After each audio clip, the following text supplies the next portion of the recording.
আরে এটা টান দেনে চললা যা তুই টান দেনে চলে যা।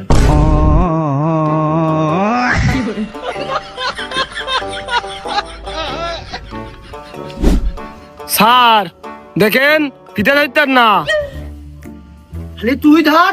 हमको सिर्फ फांसी का सजा चाहिए।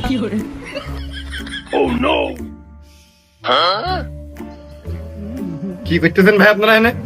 ওই গান হবে, স্টেজ বানাচ্ছি। কাকু স্টেজ নাকি? ওর মিয়া নাটক করো। ইচ্ছা ছিল ভাই, চান্স পাইনি, এই জন্য জোন বেঁচে খাচ্ছি। তাই বুঝে রাস্তার পাড়ে স্টেজ, তাহলে মানুষ যাবে গোবিন্দ গিয়ে। কেউ তলতে যাবে, কেউ উপর দিয়ে যাবে, যার জমিন ভালো লাগবে। জীবনেরই জুয়ার যখন ধাক্কা মারে গায়, নীতির বেড়া ভাঙ্গায় অনেক পীড়িত হয়ে যায়। পাগল ঠাবাচ্ছে, মশ করা ঠাবাচ্ছে রে। তা রাস্তার পাড়ে ধরে স্টেজ করেন, তা মানুষ এলাকাবাসী চলাচল করবে না? এই এলাকার লোকের ডিস্টার্ব হবে না চলাফেরা করতে? এই অনুমতি আপনাদের কিটা দিয়েছে?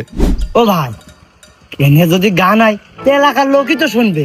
আর এই জায়গায় যে মঞ্চ বানাচ্ছি ফরিদপুরি লোকের জন্যই তো না। তার মানে সিরিয়াস গান হবে না? মানে লোক ধরবেন কোন? তা ভাই ওই মাল কই ডাইনতেছেন?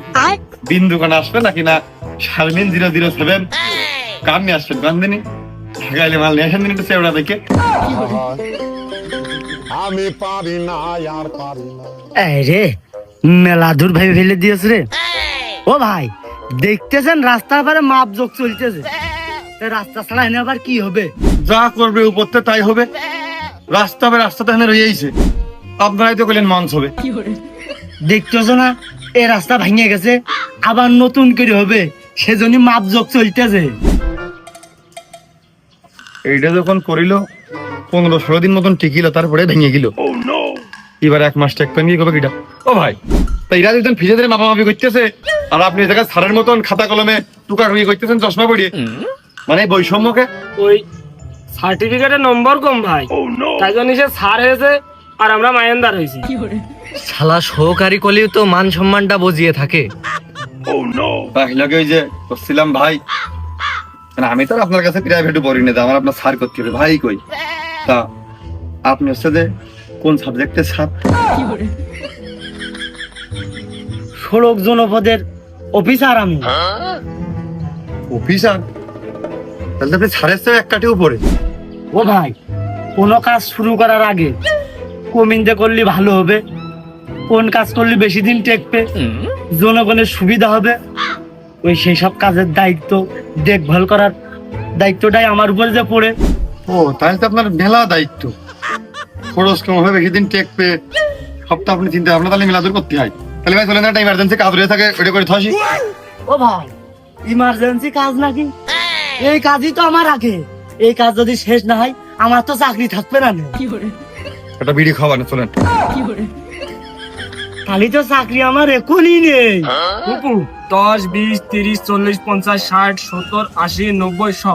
তাই তোর ধরা 3 যেটা সারা জীবন অঙ্কে পাশ করেছি।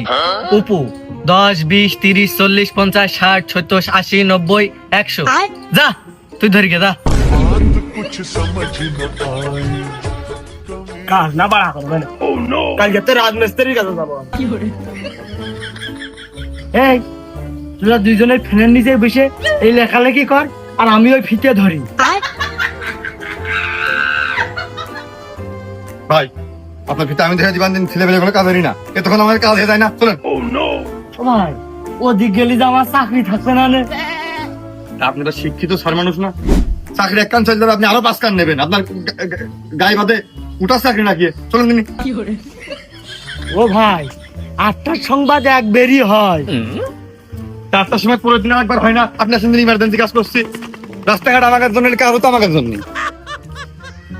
ও ভাই, কিসির এত ইমার্জেন্সি কাজ, আর কি ভাই এত ইমার্জেন্সি কাজ যে আমার জন্য এতদিন পড়ে রয়েছে? এই যে এই হাউসটা না, এর 2-4 দিন পর পর ভেঙে যায়, এটা বাস এর পাশে এই জায়গা মানে ইট্টামাই তামাকের আছে, ওই যে ওই ইট্টামাই এর মধ্যে কোন প্ল্যানে করলি জায়গাটা বেশি পাওয়া যাবে, তার মনে করেন যে সহজে বালতি মারলেই টান মেরে উঠিয়ে ফেল দিয়া যাবে। ওইটা একটু ম্যাপ করে সাইজ সাইজ করে আর খরচটা কম হবে। ওই গাড়িটা এটা কাজটা নামাই দেন দিন ভাই, আমি তো খুব পিছাড় হয়েছিলাম। ধুর মিয়া, আমি আপনার আগেতে কইলাম না সড়ক ও জনপদের আমি অফিসার, এটা সড়ক না জনপদ? তাহলে আলাদা হইলো কি? এই সড়ক, সড়কের পাশেই তো আর এই যে টয়লেট, ওর মধ্যে পাত মারলে আমরা মারি, তাই আমরা জনগণ না দেশের? তাহলে সড়ক আর জনগণ পাশাপাশি, সড়ক আর জনপদের বাইরে কি হয়? আলাদা কিছু। তুমি জানো না মনে হয় আমি তোমার নামে এখনই তোমার নামে আমি মামলা করতে পারতাম, কিন্তু মামলা আমি করলাম না।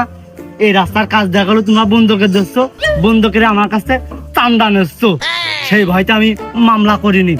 আর এই যে তুমি যে কাজ দেখানোর জন্য আমার নিয়ে এসো, এ তো রাজমিস্ত্রি কাজ করে, আর আমার কোনো কাজ করাতে হলে 5,000 টাকা মিনিমাম লাগে। ভাই 5,000 কেজি, আমি তো নিম্ন তো 1 গাড়ি ইট কিনতে গেলে 20,000 লাগবে না। 10,000 দিবানি করে দাও।